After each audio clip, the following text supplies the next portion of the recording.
I am here live with the one and only Samantha Riley. How are you doing today, Samantha? I'm so good. Thank you. How about you?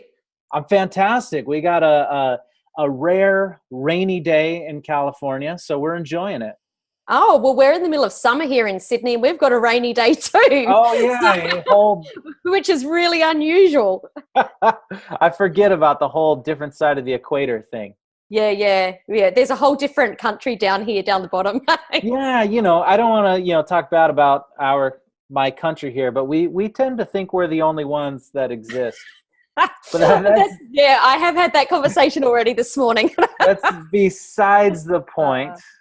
Yeah, hold on. Let's see. I'm hearing myself speaking over here. Okay, here we go.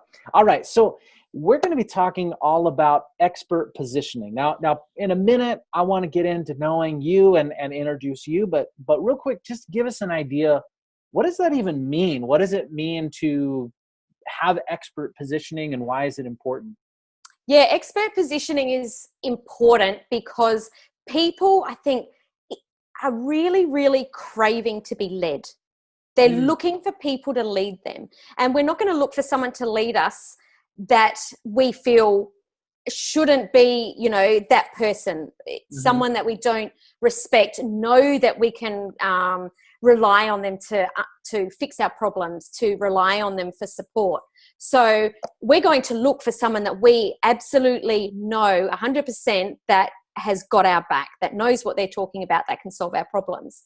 So expert positioning is really getting very, very clear on the small segment or a niche or niche, as you guys call it, of those people that we can help, and positioning ourselves as the leader of that Mhm. that segment. So that's what expert positioning is. So instead of being a generalist business coach, who exactly do you help that's in business? Exactly what kind of person? Exactly, what industry or what segment of people, and exactly how do you help them with their specific problem?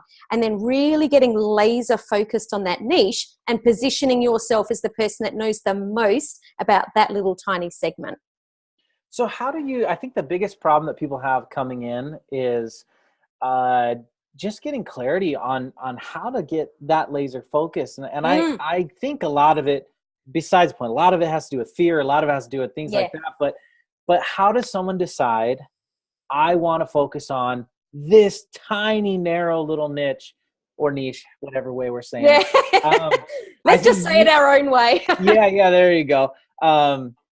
Anyway, so how do you get that kind of focus? Yeah, that's a really, really awesome question. And I think you hit the nail on the head right at the beginning. It's the fear that most Mhm. of us don't want to do it. And I've got the story of don't do it like I did it. There is a don't do it Sam's way, the way that I Okay, started. let's hear it. Let's hear that Well, I do. story. I talk about it all the time because when I first started coaching, I'd come out of health and wellness coaching and come into the business coaching space, Mhm. and it organically happened by a lot of my clients asking me more about business than health So, and wellness. so you started out as health and wellness, and then Correct. merged That's right. into So what business. I decided to do at that time, and a lot of us, we are our avatar 6 months earlier or Hmm. 6 months later down the track, six Yeah. months later. So I'd been in business for 20 odd years, and I realized that as I came out of those businesses and into coaching, that I felt like a newbie again, even though I'd been in business for such a long time. Mm-hmm. And I noticed that there was a specific set of questions that I had that I felt that I couldn't find the answers for. So where I niched myself was startup business coaching. So that was my niche, and I was known as the startup business coach. What happened after a couple of years was I actually got really bored in that segment because I'd been in business for such a long Hmm. time and I felt like I wasn't using my talents or my skills. So this is where I made the worst decision of my life. I Mm, went love it. generalist business coach. Oh, the People business don't coach. do There you it. go. Don't do it. So there was So you're saying no, you know everything about everything when it has to do with business. yes, That makes sense. exactly. Yeah. And you're not on the cover of Forbes magazine, and you're not on so yeah, I get it. And Yeah. it was absolutely the opposite. All of a sudden, instead of people saying, "Oh, I know exactly which coach you need," it's Sam. She's the expert at startups. Instead, it was the opposite. I just started falling off people's radar because they didn't know what I did, or they didn't know who I helped because I hadn't positioned myself correctly. Mm-hmm. So your question was actually around how do you? Okay, so I feel that for me to get clarity on exactly where I was going to position myself, I needed my coach to ask me the tough questions, because asking yourself the questions, you're just getting the same answer that you've always got. Mm-hmm. You need someone else to refocus or take your sight, you know, from here to here, so that you can start to open up. So, you know, as someone who I help people to uncover their genius zone, their expert positioning, by asking a series of questions. But just because I'm really good at drawing that out of other people doesn't mean I'm so good at drawing out of myself. So I get a lot of people daily that I take through this process, because it is actually really quite tricky if you're trying to do it yourself. Yeah, well, we were just talking about this. Every coach needs a coach. Exactly. So if you're really challenged by it, so there could be the two things. One, you don't really understand the questions to ask yourself to really niche yourself and really laser focus in. But two, it might be the fear of, and this is a lot as well, I can't afford to niche myself because what if I earn less? Yeah. And that is absolutely the opposite of how it works. What if I can't find anyone, or there's not enough people, or... Yeah, where in actual fact, when you really get laser focused and everyone knows you as the expert in that, you actually get more clients. So, it's an interesting process to go through. Do you think that that's the biggest, that's the most important step in expert positioning, is just... It's the number one step.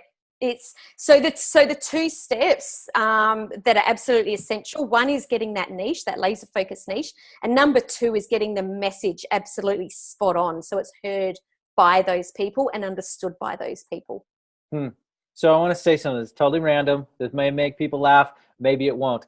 But for some reason, the word, when people, I just keep getting hung up on this. When people say the word niche, or when people say the word niche, when they're people who are Americans and have American accents and they say niche, it's kind of one of my pet peeves. But when someone with an Australian accent says it, it just sounds so good. It just sounds just right. I think your accent is just so cool. It's thank you. I love that. I think that Americans, I meet you guys over there a lot, and they're like, oh, we love your accent, which is really funny, because when I leave the States and come back to Australia, and you know, you do that walk back into your own airport after you've been listening to a different accent for a while, and I walk into the airport in Australia and think, oh my goodness, our accent is terrible. Oh, that's funny. Okay, well, we're going to get more into the nitty gritty of things a little bit later, but let's focus on who you are, what your backstory is. So who's Samantha Riley? Love it. So I had a little bit of a different start to adult life. So I got married at 17 and I had 2 little kids by the time I was 18. Whoa. Yeah, very, very cool. It's very different, because now I have a 26-year-old daughter, and I still think, I still think of her as a kid. So God knows what people thought of me at 17. But anyways, was working corporate with 2 little children under 2. And absolutely loved my job. Like, I really enjoy working. People think that's a really strange thing, but I used to love going to work, and I had a secure government position, which was, I thought, coming from a blue collar family, I'd made it. Sam has got a government job, you're in there for life. Yep. Yeah. And I was pretty happy with it. But probably about 6 months in, I was sitting at my desk one day, and I looked around our department, and I looked and I went, wow, like everyone in our office, there was 500 of us, was between 40 and 60. I was like 18. So I was half their age, and I looked around and I went, wow, not one person is smiling. They've all only had this job. No one had ever worked anywhere else. Once you got this government job, you were in this for life. No one leaves government. No, right? So I'm looking around going, wow, these people have all been here their whole working lives and not one person is smiling and they all hate their jobs. And it was like this little switch went, hang on a minute. Like, do you want to be one of these people? And at that point I was like, no, I love life. I'm happy. I love working. I need to go out and I need to do my own business because I'm working really, really hard in this job. I've got the output that's 3 times what anyone else in my department has. They're all giving me the dirty eye saying, don't work so fast because you're making us all look bad. And I'm like, and I'm still getting paid the same amount as them. What if I went out and I worked 3 times as hard? Am I going to get 3 times the amount of money? Which I ended up getting way over that, once we were, doing $1 million a year, it was the best decision I ever made. So that was my start. I opened my business at 19. At the time was a dance studio. And I think within 9 months, then I opened up a dance retail store to service my students at the beginning. That then turned into something bigger. We ended up purchasing a second store. And for 18 years of my life, it was in the dance industry with the studio and the retail stores. And then back in 2010, I separated from my husband, and it was the first time in my whole adult life I'd been single, and I really lost myself. I lost I lost the business, but I lost myself. I didn't know who I was. I didn't know my purpose. I was just walking through life, not even paying attention to anything. So that's when I was in the health and wellness industry, and that was really just a bridge, I guess, from where I was, and it was just something to do, to end up where I am now, which is coaching. And it's funny, in those dark times, it's where we get the most learnings and get the biggest lessons, and that's where the growth can happen if you allow it and really have gratitude for feeling into what's going on in your life. And now out the other side and love what I do. Isn't it interesting how the things that are our biggest trials tend to be the things that we look back on and say, this is what shaped me to be who I am? Absolutely, because I couldn't coach to the depth that I coach now if I didn't have those experiences.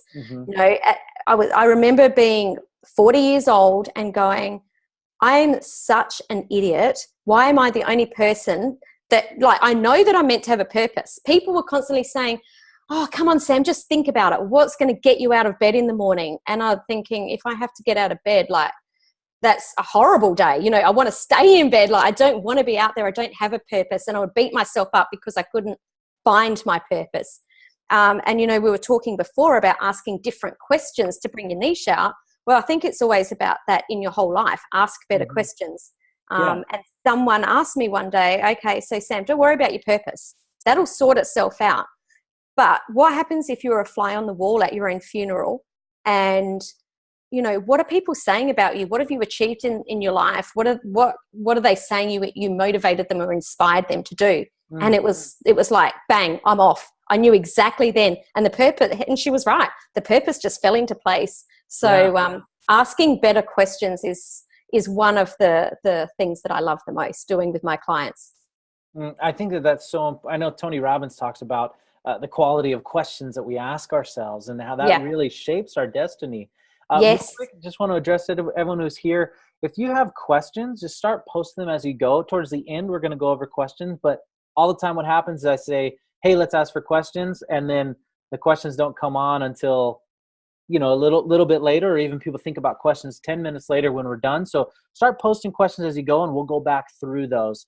But let's get right back into expert positioning. So how do you create expert positioning without feeling like a fraud? Because I think that's where a lot of people, I don't know. You're the expert in this. How do we do that? Yeah. And we were having a chat about, before we went live, we were having a little chat about this. And I think that a lot of people have trouble with positioning themselves as an expert and saying they're an expert, because there are people out there that have positioned themselves as experts. And in actual fact, it's only a small percentage of people. But these are the people that we notice that maybe, don't have the best intentions. So we get this this idea that people position themselves as experts and they're crooks and, you know, they take people's money, where in actual fact, that's such a tiny percentage. So just like very small. Put the blinkers onto that. There are so many amazing people out in the world. The way to do it without feeling like a fraud is to really, really get very clear on your talents, your talents or your genius zone, and the experiences that you've had and lived and breathed through your life. So let's break down those two things. So the talents, what are things that you're a 9 or a 10 out of 10 in? That in your life, or you may be in a past job. Maybe you're a mum that can, you know. I'm not a mum. If you're a mum, please help me out here. No, put your hands up in the comments. Right? It was a bad time to make a joke. I can't help it. I'm still a 12-year-old.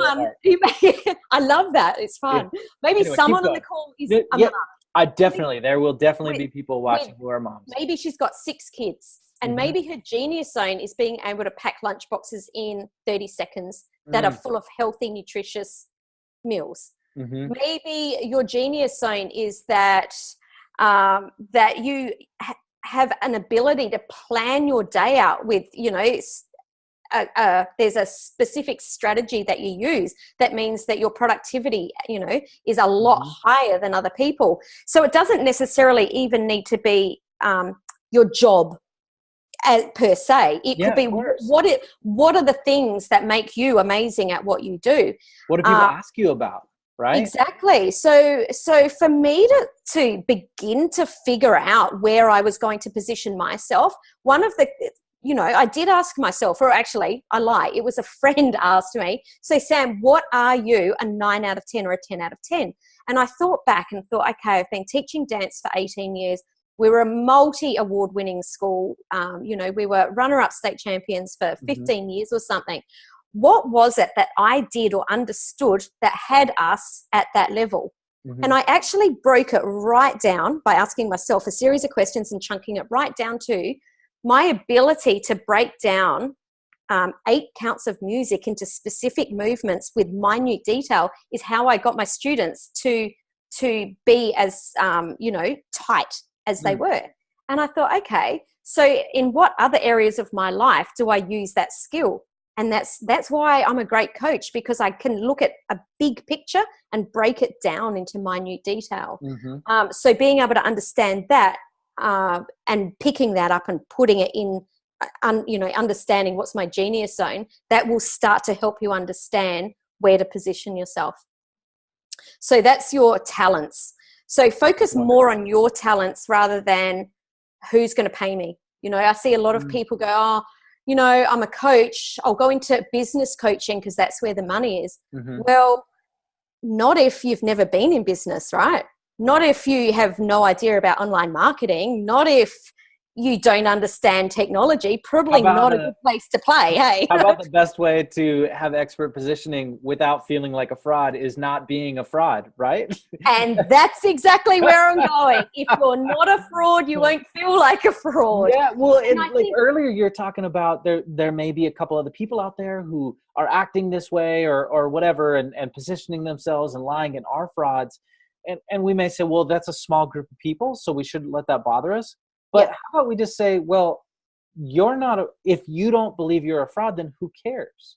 You're putting out, but that's why it's important to be authentic. Don't teach things you don't know. And that it doesn't mean that you are a fraud. We also need to separate that. Just because you're feeling like a fraud doesn't mean you are a fraud. Of course. You know, and that's a really important thing to pay attention to as well. But, you know, if I think back and think some of the times where I felt icky, I'm like, oh, maybe I did, you know, an email that was really, you know, very much like someone else's. And you start to feel a bit funny about it. Or maybe, you know, I put a template together or a workbook and it was really looked or felt, or, you know, the wording was someone else's. I may not have even done that in a conscious way, but if those feelings are coming up, start to ask yourself, well, what is it that I've just done that has made me feel this way? Not why do I feel like a fraud, because that's going to help no one, but what have I actually done that has made me feel this way? Mm-hmm. That's interesting. That's really interesting. Okay, so once you figure out what you call your core genius, what you Yes. want to work on, what's the next step? So once you know your niche and once you know your message, it's about building the audience of people that need to hear that message. And that's why your message needs to be really clear. Who is it for? How do you help them achieve the outcomes that they're looking for? And how do you speak in their language? I saw a Facebook Live by someone the other day. Keto is the big thing at the moment right now. Yep. Yeah. And she was saying the biggest problem with people selling anything that's keto is that they use the word keto and people just go, huh? What? I don't know what get keto it. means. Yeah. Yeah, like it's fine if you're in that world, but aren't we trying to speak to the people that aren't in our world? Like, what are the words that they need to hear? What are the outcomes that they may be looking for? And if we spoke differently, this particular keto diet will help you sleep better. Maybe your toddlers have grown up and you're still having broken sleep. Are you having problems with that? You haven't even mentioned keto. You're just talking about this is the problem you've got, and maybe you're looking for a solution. Well, that goes to people focusing on their solution instead of focusing on solving someone's problem. They only care about the result. I don't care if it's through keto or it's through a consistent Twinkie diet. I think the Twinkie diet sounds better, but I love Twinkies. Not supposed to admit things like that. Didn't we say that we were real here? I didn't say exactly. I just said I love them. Yeah, wonderful. So, hey, if someone out there can find a diet that's going to work and you can eat nothing but I'm in. But the point is the people that you are working with, they don't care they're not buying your solution. They are buying the result. Yeah, absolutely. And was it actually you that we were having a conversation with the other day, I think, and you said that people are selfish? Was that you? Yeah, yes. That was me. Yes, exactly. And I understood that you were saying they're not necessarily selfish, but it is true. They're thinking about themselves. And sure, down the track, things will change. But at the time that you come into their world, they're just thinking about their problems. Well, why wouldn't they? You're interrupting their life at that moment. You're 100%. An ad, you're whatever. They only care what you can do for them. Absolutely. So I think that, and I feel very strongly about this, if your intention is internal, so I mean, if you're doing something only for yourself, and I do understand that you need to do things that fill your own bucket. So that's a separate. But if you're only doing things for yourself and the focus is internal, it's not going to work. And that's going to be the fraud feeling will come up. If your intention is external, if you're thinking about serving the people that have the problem that you can solve and only those people, then the intent, just by setting that intention, it will feel so much better. That's really cool. Okay, so there's a lot of people who they may be hearing this and they go, this is great. I know I need to do this. I don't know exactly how. I'm wondering if you can maybe share an example with a client that you have that had a hard time breaking it down to one specific thing. And then when they finally did, or maybe someone reluctant, or just kind of walk us through that process of what you've done with someone. Yeah, actually, I just did this with someone last week, and it's someone that's been in my world for years. She was a coach of mine maybe 4 or 5 years ago. So I'd worked with her and I knew how amazing she was. And she took me through a huge transformation. And so, so that was very helpful for me to say, when she came to me and said, I just can't cut through. So what we had to do was say, okay, who is it that you help to really get clear? And the first question was, who is your favorite client that you've ever had? So someone that you loved working with, you were very excited when you worked with this person. So she specifically works with females. Someone that got the biggest transformation, because when you're working with people that achieve their outcomes, you get more confidence. So there's a really big tip there. If you work with the wrong people, it actually lowers your self-confidence. Totally. and start to get really clear. What were the problems that she had when she come to see you? What was the transformation that she had? How did that then bleed into other parts of this client's life? Because when we work with people, generally we're not just solving one problem. There's a lot of outcomes that they end up getting. Of course. When you take someone through a deep transformation. So we got very clear on this, and it was a process that probably took about an hour. We went very, very, very deep in and broke down what I call the 4 forces. I learned this from my mentor, Taki Moore. I don't know where he got it from, but it's genius. It's understanding what are the fears, what are the frustrations, what are the wants, and what are the aspirations of that one person, so that we're really understanding at a deep level what makes them tick, what keeps them awake at night. And what we discovered as we went through this process is the reason that she was not able to position herself in this way is because she was trying to speak with 3 different avatars, with 3 very different problems, and 3 very, even if she solved the same problem, they were actually coming with different symptoms and different hot buttons, different language, different things they care about. Correct. Different, one of the avatars was a 20-year-old girl, one was a 45-year-old woman. Like, those people are not in the same point of life. So being able to understand that actually helped her to position herself as the expert in a roundabout way, because now she understood that person so much deeper and could understand what she could give or offer for that person. That's awesome. Like that, what you just said there, like everyone, save yourself the next 2 years of trying and failing because you think that you're different.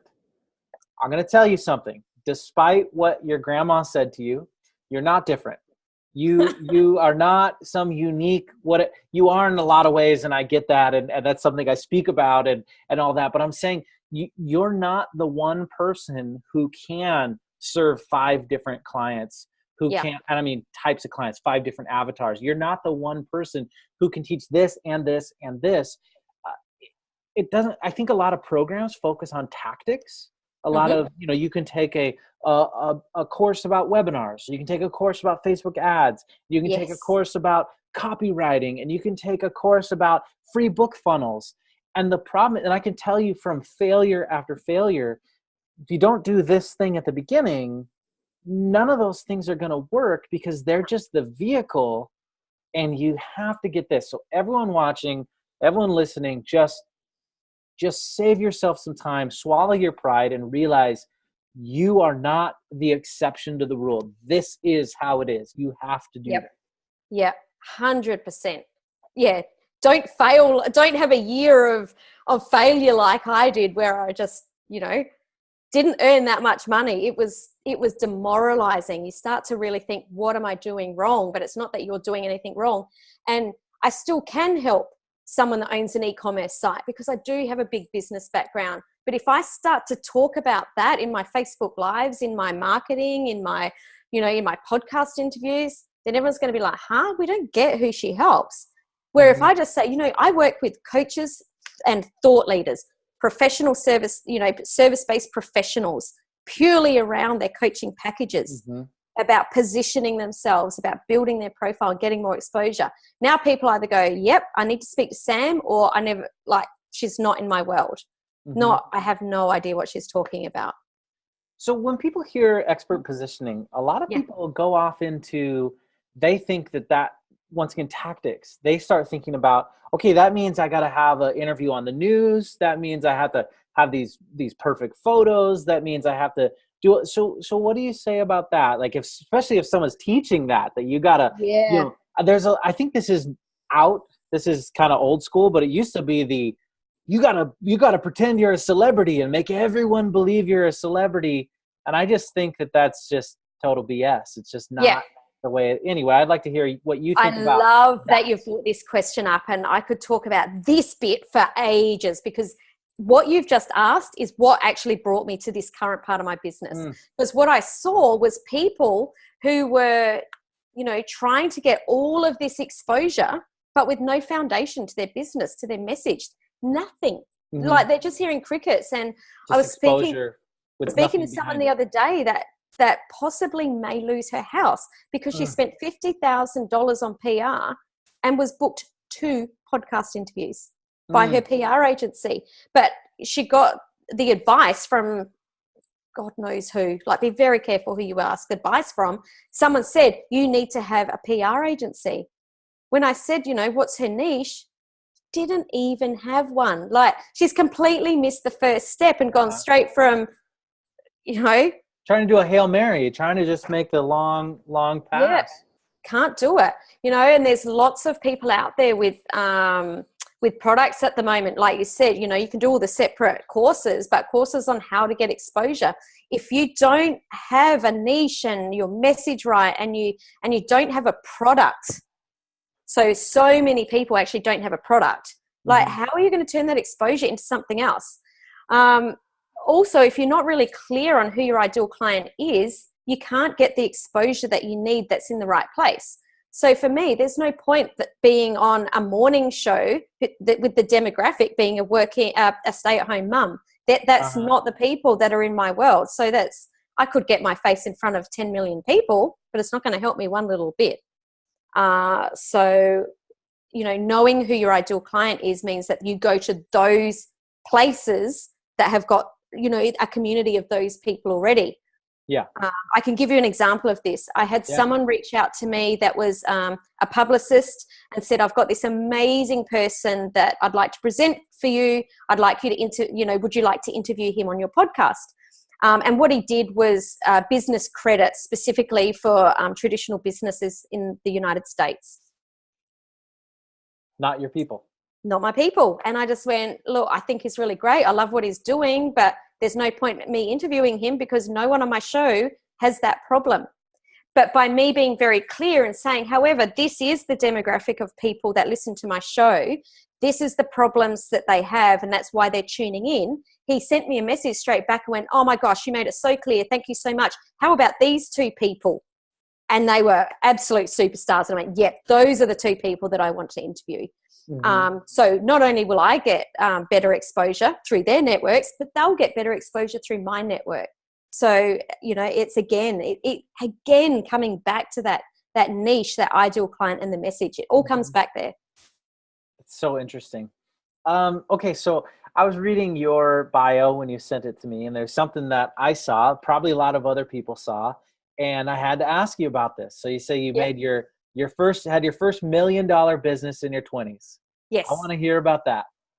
Wow. So it was actually in my, I think I worked out it was about 26 or 27. And, for anyone that's in business, I was young.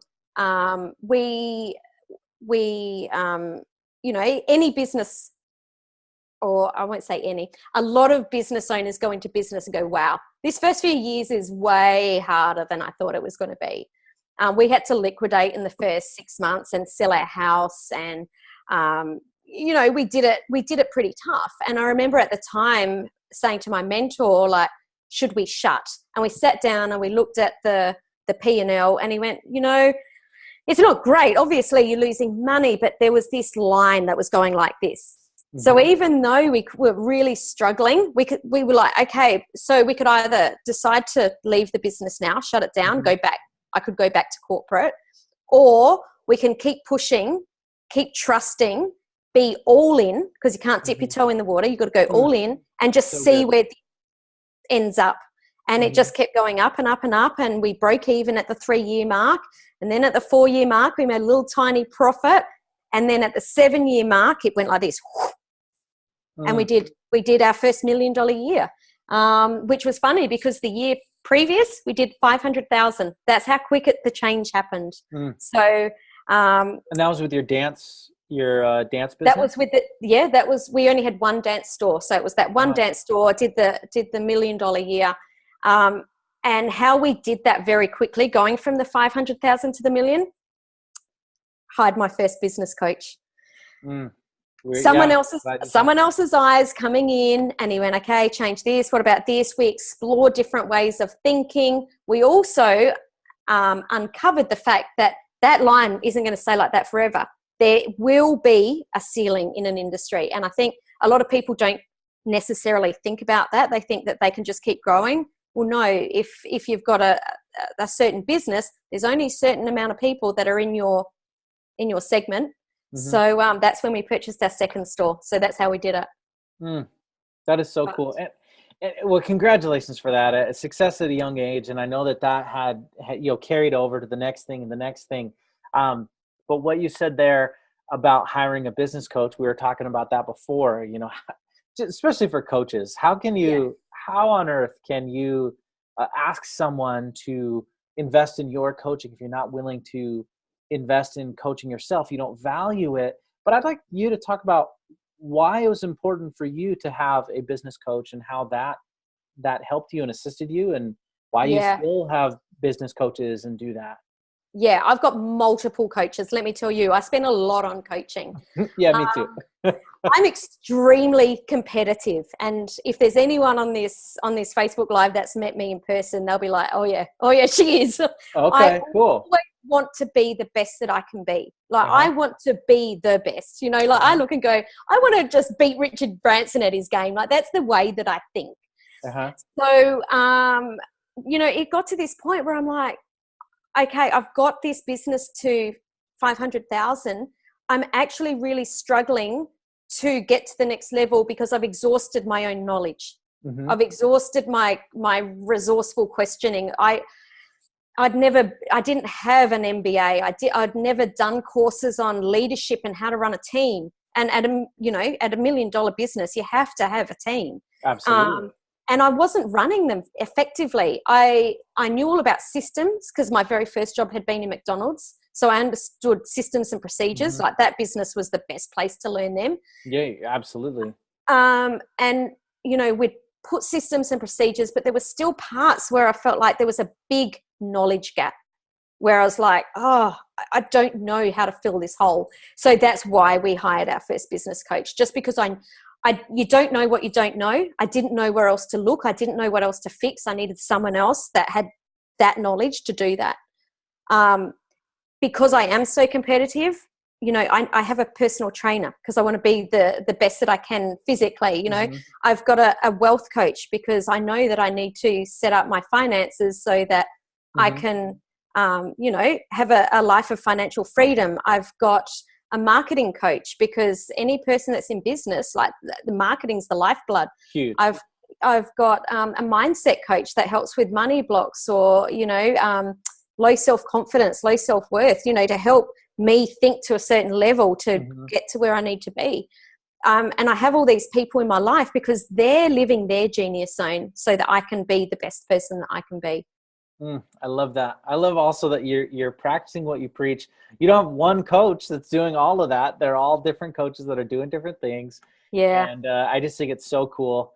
And so what we're going to do now is we're going to open up to questions that people have. So if you have a question, post your question right now. As people are writing some more questions, I want to ask you, how can people get connected with you? How can they get to know you more, find out more about what you do, and take the next step towards getting to know you and your universe and all the things you do?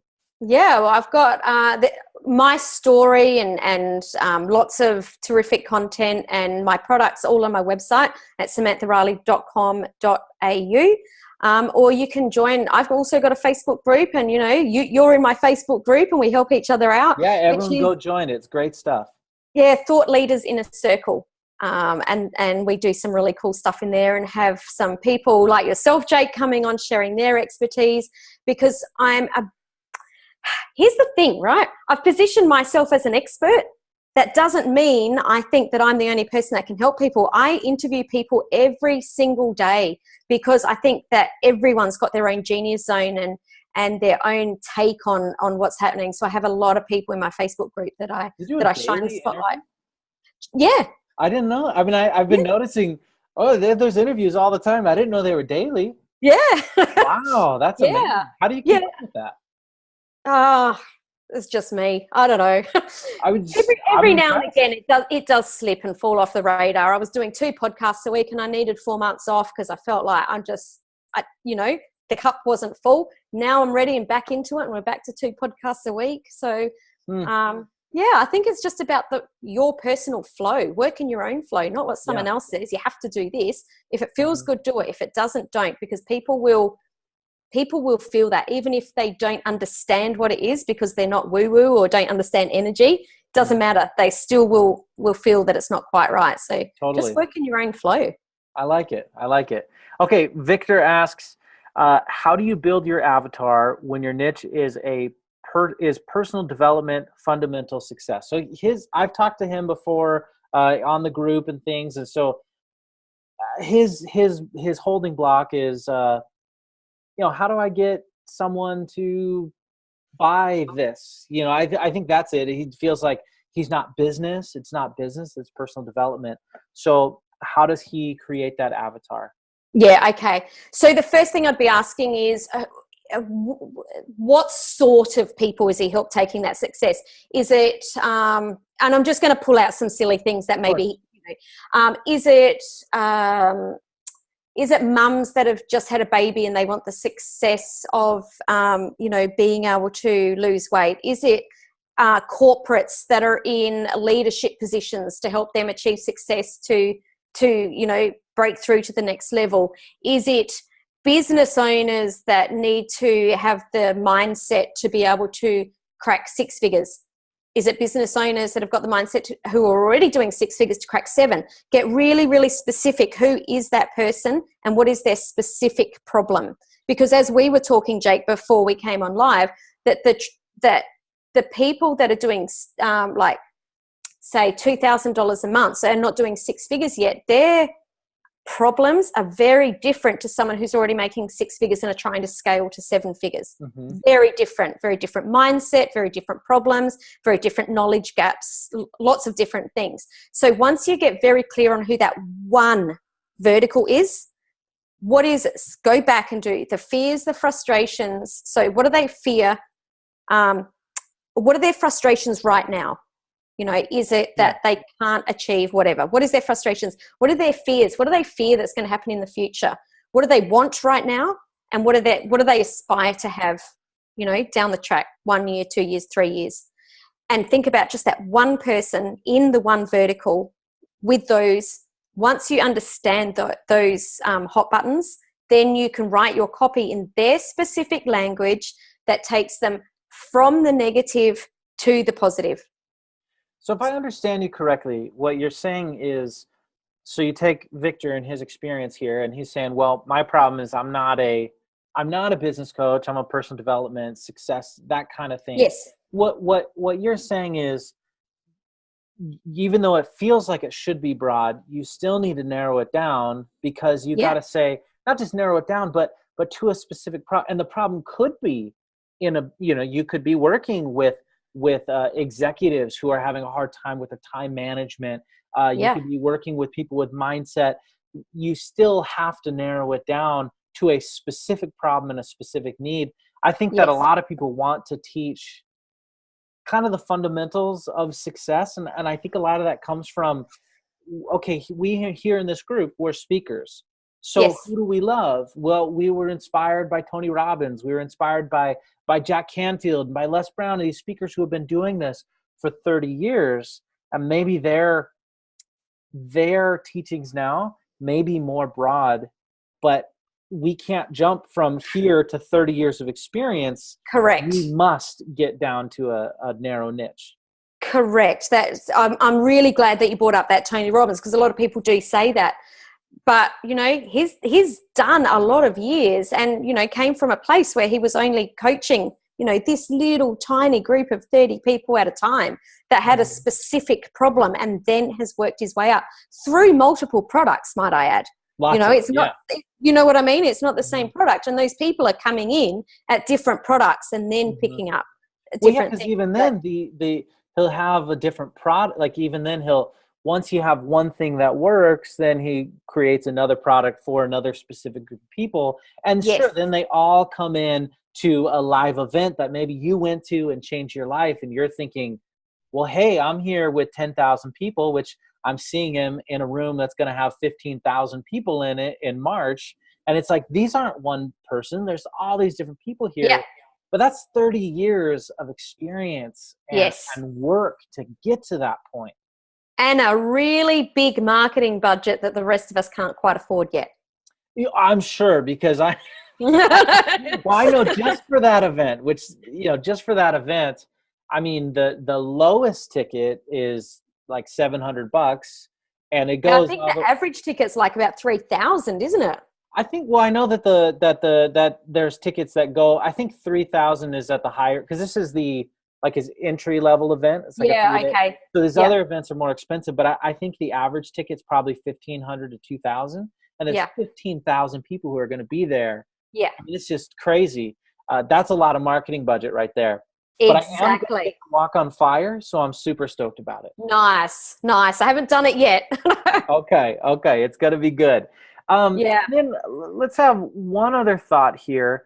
It's kind of along the same thing. So I want to talk about, so when someone, I think the biggest thing, even though you just talked about it, but I think that I hear this question all the time, and it's about soft topics. If I have a hard topic, I get it. A lot of coaches are caught up in this money thing. If I'm teaching people to make money, then of course I can charge money. How do you do that when you're talking in your experience? How do you get that narrow niche? How do you position yourself so that people will value you enough to want to invest in your teachings if your product is not, you're talking about before, you gave that example of a mom who's great at making food, or Yeah. there's a member of this group or two members, a partnership, and they're working with moms with teenage daughters, and so how do you do that? So he's saying, how do you actually choose what the product is and knowing that it's something you can move forward with? Is that the question? Now the question is, how do you position yourself as an expert in a soft topic in a way that people are still going to want to invest in your coaching, training products? I think that it doesn't matter how you can learn from, people like me or other people that help you in business. There's still this point where you have to get out there and do it yourself, and you have to test and measure. So you have to put it together and just put it out into the world and see, is it going to work or is it not? Be very, very specific with that person. So even if it is a soft topic, just think of one person. And I know when I first started to do this, I knew who my ideal client had been, and I actually had a picture of her on the wall. Mm-hmm. And it had her name on it. And the reason it was on the wall behind my computer was so that every time I wrote a post, did a piece of copy, did a sales page, did anything, I looked at her and pretended that I was talking to her. It might sound a little loopy now, but I'd be sitting there and I'd be doing an email, and I'd be reading over it going, it's just not hitting the mark. What would so-and-so, I would pretend that I was talking to her. Is that how you're feeling? And it was this process where I'd almost hear it. Are you kidding me, Sam? Like, come on, and I got very specific. So even if there is a soft topic, have that one person again, and then put it out into whatever that thing is out, and get the feedback. Are people noticing? Are people commenting? I talked earlier about the client that I worked with last week to get very clear on her message. Yeah. So she'd done a post a couple of weeks before, and the reason that she rang me is she went, Sam, I did this awesome post and no one commented. And it was a beautiful read. But I said to her, what was the outcome of it? What were you trying to do? Like, who was it actually for? I read it and just moved on. So we redid that post. She put it back up, and the comments under it, oh my goodness, that's amazing. Tell me more. Because it was specific. It was addressing that exact person with those, the outcome. Yeah. So it's getting laser focused. Yeah, and that's what I keep telling people over and over again is it really comes down to that, get laser focused, but figure out who the ideal person is and then teach everything to them. Okay, yes. Last question before we go. I want to know, this is a question for me. So if you were starting over again, you're starting over brand new, you're talking to yourself, from when you Yes. started this journey, you started your Yes. entrepreneurship journey. What's the one thing that you would tell yourself if you could talk to the younger version of yourself? Do you know what? It's got nothing to do with business. The number one thing I would tell myself is you've got to stop talking to yourself in that negative way in your head, because you wouldn't talk to people, you wouldn't talk to a friend that way. It would be extremely rude. Yeah. You have your own back, trust in yourself. It's have the confidence that you know that you're doing the right thing. It's all the mindset. All the other stuff, it's logical, it's facts, it's figures. But, you know, what we really do, like, it comes from within. Mm-hmm. And if we're not treating ourselves nicely, and if we don't have our own back, and if we don't love ourselves, then we can't project that outwards. So don't know if that's what you're expecting, but No, you know, we perfect. can learn everything else, Mm-hmm. but you have to have your own back. I agree that was the thing you wanted to say to yourself. What I'm saying is I agree with exactly what you said there.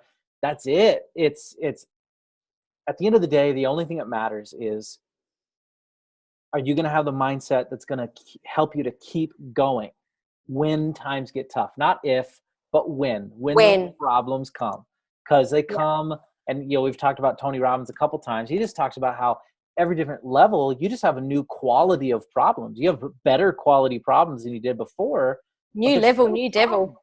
Exactly. New level, Absolutely. new devil. Yeah. So, and let me say that those times that you're talking about, when they happen, if I think about all the times that I've been wobbly, or all the times that the wheels have fallen off, what happens when you don't have your own back is you start to listen to other people too much. yes.